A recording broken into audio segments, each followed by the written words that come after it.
Today we are doing a section experiment.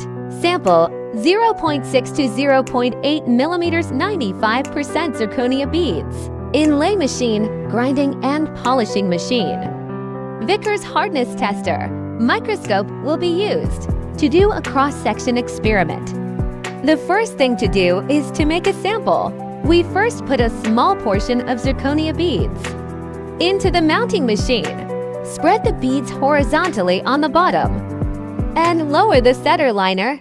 Add 2 tablespoons of mosaic powder. Cover the stopper and fix it. Lift up the inner tank of the inlay machine and compact the beads and inlay powder inside. Start the machine and set it for 15 minutes for heating and pressurization. A few moments later. It's time to start taking out the samples. This process must be done carefully. Slowly lift the sample up.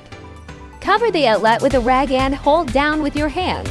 In case the sample pops out, let's take a look at this. It's pretty. After it's left to cool, we'll do the grinding and polishing.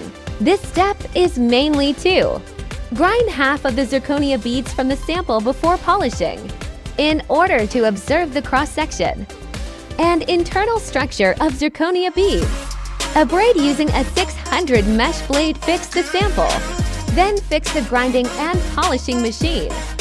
Introduce clean water to dissipate heat and start grinding the sample. The whole process takes about 20 minutes after completion. Polish with 3000 mesh red velvet for about 5 minutes. In this way, the entire sample is produced. And the next step is to observe and measure.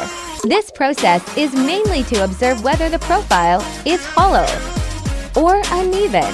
Check this out, the right size, very smooth, no hollows, very nice.